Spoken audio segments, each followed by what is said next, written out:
bienvenida y bienvenido nuevamente a mi canal. En esta oportunidad estoy atendiendo una solicitud de un grupo muy interesante de cadetes de náutica, una vez más, quienes ya están próximos a sus pasantías profesionales y quieren hacer un repaso de las cosas más importantes de los convenios internacionales marítimos, los cuales puedan ellos utilizar dentro o a través de su periodo de pasantía. Vamos a comenzar con el Convenio Internacional de Seguridad de la Vida Humana en el Mar, mejor conocido como el Convenio Internacional SOLAS. Y vamos a hacer una serie de pequeños videos de 20 minutos, máximo 30 minutos, sobre las partes más importantes de este convenio internacional que es tan clave para los marinos mercantes, para los oficiales de cubierta, para los cadetes, para los capitanes, oficiales de máquina, jefes de máquina, en fin, cadetes de máquina también. Todo el que hace vida en el mar debe conocer los convenios internacionales que rigen el mundo marítimo, porque es un transporte globalizado donde pues los buques realizan viajes internacionales y son justamente estos convenios internacionales los que rigen la actividad desde la perspectiva de la seguridad, de la prevención de la contaminación y algunos de ellos pues también los límites de responsabilidad y pues el comercio marítimo desde alguna perspectiva. De modo que vamos a hacer esta primera sesión en unos 6 videos. El primero de ellos, y solo para colocarnos en contexto, vamos a hablar sobre la Organización Marítima Internacional y su estructura. Una vez conociendo esos pormenores, pues podemos avanzar en lo que el convenio demanda. Vamos a ubicarnos en cuanto a la organización que los emite, que emite estos convenios internacionales, para luego pues ir paseando por distintos aspectos, los cuales son de suma importancia para el estudio de este tema. Ok, vamos entonces a ver lo que son los convenios internacionales marítimos de la Organización Marítima Internacional. Y en principio, pues ubicarnos, la OMI o Organización Marítima Internacional es un órgano de las Naciones Unidas, un órgano especializado de las Naciones Unidas, que tiene un mandato. Y dentro de ese mandato se le da una autoridad a nivel mundial, a nivel global. ¿Y en qué consiste esa autoridad? ¿En qué consiste ese mandato que se le da a la OMI a nivel mundial? Pues en establecer las normas para la seguridad, la protección, el comportamiento ambiental que el transporte marítimo internacional debe observar. Pero hay una premisa y esto tiene que ver con la historia de la Organización Marítima Internacional. Y la premisa es que pues hay que atender todo esto sin descuidar la función del transporte marítimo internacional. Porque el transporte marítimo internacional tiene una función importantísima dentro de la economía mundial, dentro de la seguridad alimentaria mundial, una función importantísima, que es una función comercial, efectivamente, que tiene sus particularidades, efectivamente. Entonces se trata de mantener todo esto, la seguridad, la protección, vista desde el punto de vista del security, el comportamiento ambiental correcto, es decir, la prevención de la contaminación marítima, ¿ok? Sin que el transporte marítimo internacional deje de ser una actividad rentable. Si algo ha demostrado la historia es que el transporte marítimo internacional, cuando está en manos de los estados, desafortunadamente, o el transporte marítimo, mejor dicho, vamos a catalogarlo de internacional en prima facie, ¿ok? Pero el transporte marítimo, cuando está en manos del estado, tiende a ser, digamos, poco rentable. ¿Por qué? Porque, bueno, se burocratiza, los estados tienen partidas económicas, partidas presupuestarias, es decir, dentro de lo que es la estructura financiera, económica de un estado y cómo debe manejarse los estados con una contraloría, con una, bueno, con todas las funciones públicas que un estado tiene, pues no tiene cabida una actividad que es netamente, pues, de carácter mercantil, de carácter comercial. Muy pocos estados, entre los estados países, han logrado tener una flota propia del estado que les sea realmente rentable. Nosotros, pues, la llegamos a tener en Venezuela. En algún momento, pues, fuimos, digamos, ejemplo a nivel internacional con la Compañía Anónima Venezolana de Navegación.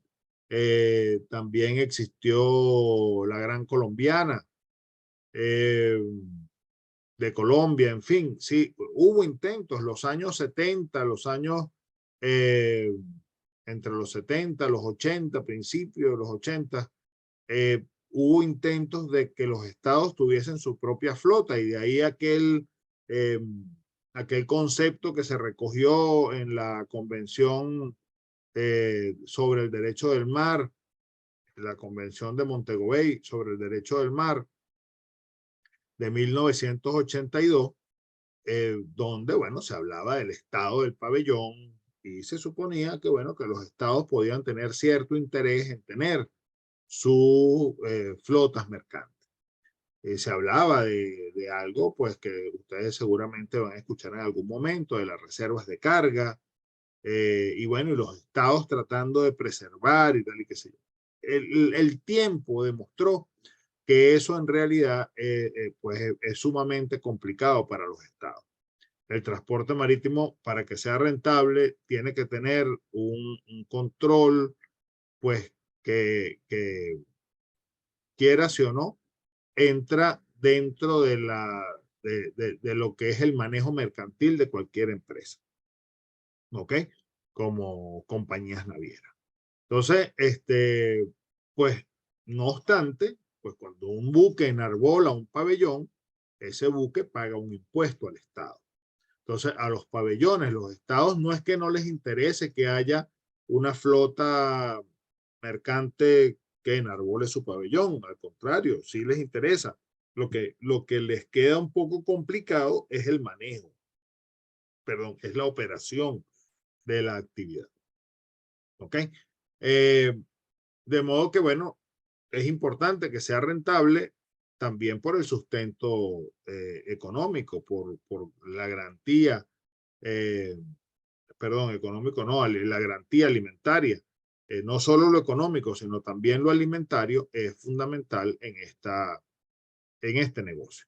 Entonces, bueno, ambas cosas, la OMI de alguna manera lo que busca es que, sin dejar de que el transporte marítimo deje de prestar su función, ¿ok?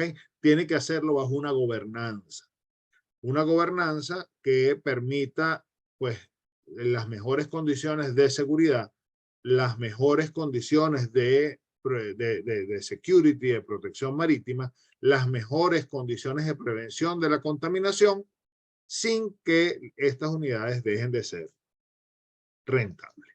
¿Vale?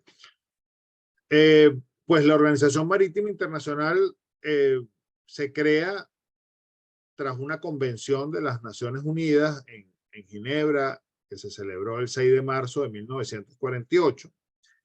Y hubo tantas dudas para el momento. Muchos estados hicieron reserva.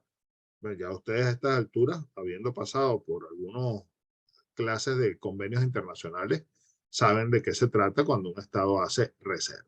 Entonces muchos estados hicieron reserva a la convención, es decir, aceptaron el convenio, aceptaron la convención, pero con reserva de muchos artículos que de alguna manera pues ataba de mano la función de la Organización Marítima Internacional. De modo que para aquel entonces consultiva, porque pues como saben o recordarán, la Organización Marítima Internacional no nace como Organización Marítima Internacional, sino como Organización Marítima Consultiva Intergubernamental. Es decir, fue la palabra que utilizaron como para que la Organización de las Naciones Unidas le dijera a los estados, mira, pero es que esto es algo para tú sabes, para tratar de ponernos de acuerdo, para una especie de órgano consultivo, sin necesidad de que haya pues algo que sea estricto y que vaya a convertirse en una camisa de fuerza para que tu actividad comercial se vea perjudicada.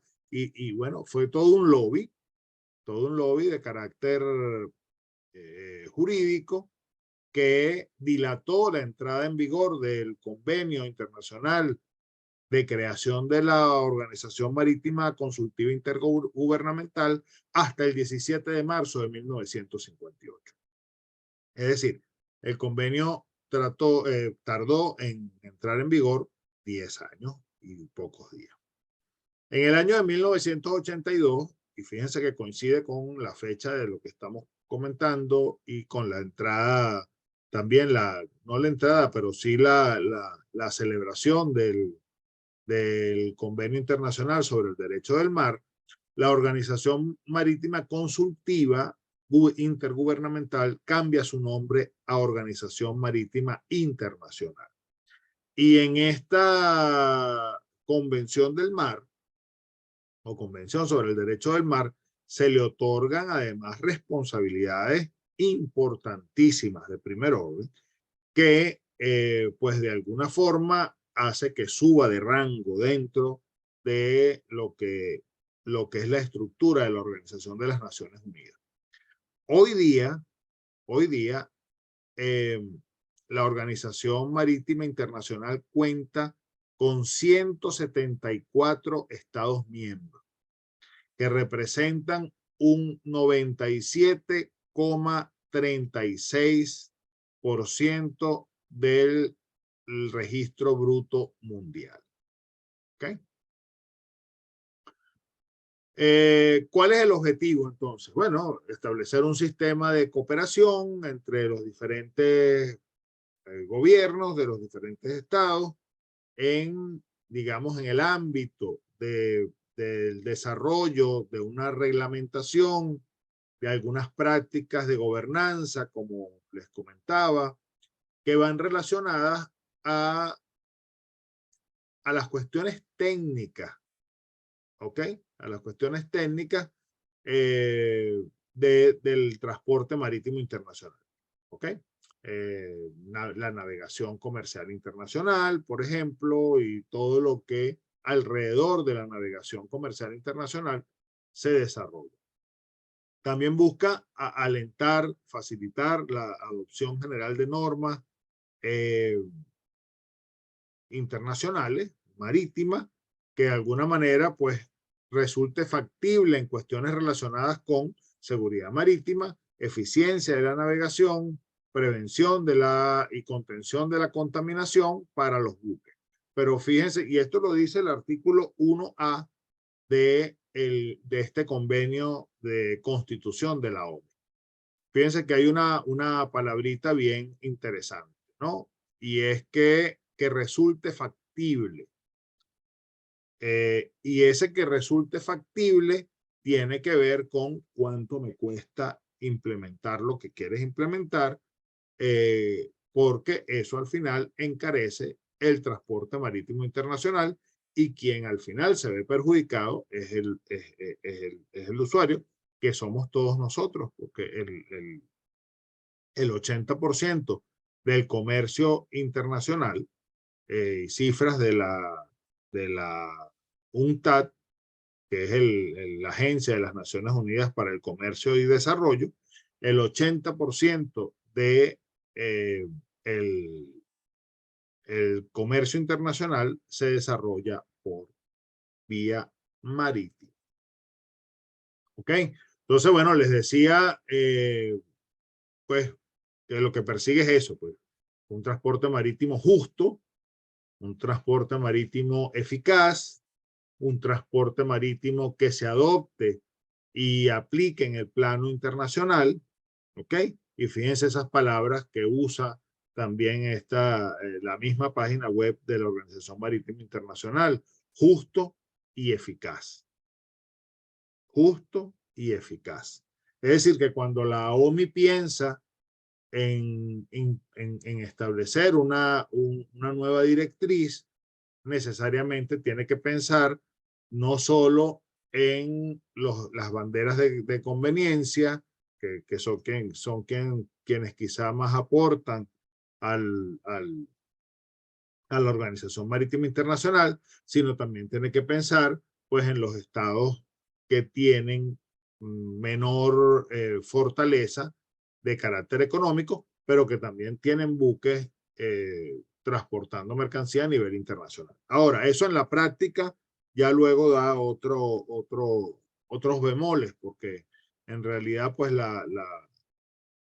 se va a dar cuenta que la forma en que se implementa lo que llaman la práctica ulterior de la implementación de estos convenios, al final pues deja de lado por un tema de seguridad, por un tema de poca inversión, por un tema de subestandarización a los buques que pues de bandera quizá poco reconocida, ¿vale? Entonces les decía, 174 miembros, hay 3 miembros asociados, esos 3 miembros asociados son Macao, Hong Kong y las Islas Faroe. Y además, y esto sí es bien interesante porque poco se ve en otro tipo de organizaciones internacionales, la Organización Marítima Internacional cuenta con 80 organizaciones no gubernamentales de carácter consultivo. Y esto sí es verdad que marca una diferencia enorme, enorme con cualquier otra organización internacional. Porque aquí estamos hablando de 80 organizaciones, pues ok, quizá no sean con fines de lucro, o al menos no, digamos que no son con fines de lucro, son unas ONG, ok, pero no son gobiernos, no son estados. Pues son consultivos, es decir, que cuando la organización tienen voz, pero no voto, dentro de las asambleas de la Organización Marítima Internacional, y muchas de las regulaciones que usted encuentra hoy día en el SOLAS, en el MARPOL, vienen derivados de recomendaciones, de escritos, de propuestas que traen estas organizaciones no gubernamentales al seno de las asambleas de los diferentes comités o de los diferentes, o de la asamblea como tal de la Organización Marítima Internacional. Sobre todo en los comités, que es donde se da el trabajo, digamos, más de hormiga. Pues ya cuando esto llega a la asamblea, pues ya son los estados decidiendo y pues listo. Pero en los comités, y allí pues yo tuve una gran oportunidad y siempre estaré muy agradecido al Instituto Nacional de los Espacios Acuáticos en ese sentido, que en algún momento, en el año 2013, me pidió que acompañara al delegado por Venezuela ante la Organización Marítima Internacional, pues iba a debatir un punto que tenía que ver con buques, tanques petroleros, quimiqueros y gaseros. Entonces, bueno, Estuve en ese comité del año 2013 en la OMI y pues fue una experiencia, de verdad, muy interesante. Pero que al final lo que te da pues es el feeling en forma directa de cómo se manejan las situaciones y las circunstancias eh, dentro de el seno de los comités y luego posteriormente pues en lo que llaman los pasos perdidos, en donde hay el lobby y bueno, y las relaciones públicas, que al final pues es política pura y dura, que al final pues es lo que hace que un Estado se piense aprobar o rechazar una propuesta determinada. ¿Hasta aquí alguna pregunta?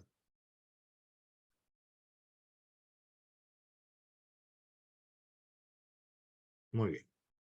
Entiendo que no hay preguntas. Seguimos. Bien, dentro de esta estructura de la Organización Marítima Internacional, pues tenemos la Asamblea, tenemos el Consejo y tenemos la Secretaría como órganos rectores de la Organización Marítima Internacional. Y dependiendo de por acá hay un comentario, todo claro está. Gracias, tal. Dependiendo del Consejo, pues están los distintos comités que funcionan y que hacen este trabajo que les comentaba, ¿no? Está el Comité de Facilitación Portuaria, el FAL, está el Comité de Cooperación Técnica, que de alguna manera tiene mucho que ver con las universidades marítimas, con apoyo a los distintos países, tanto en carácter técnico como en materia educativa. Tienen un fondo, de hecho, para apoyo a las universidades.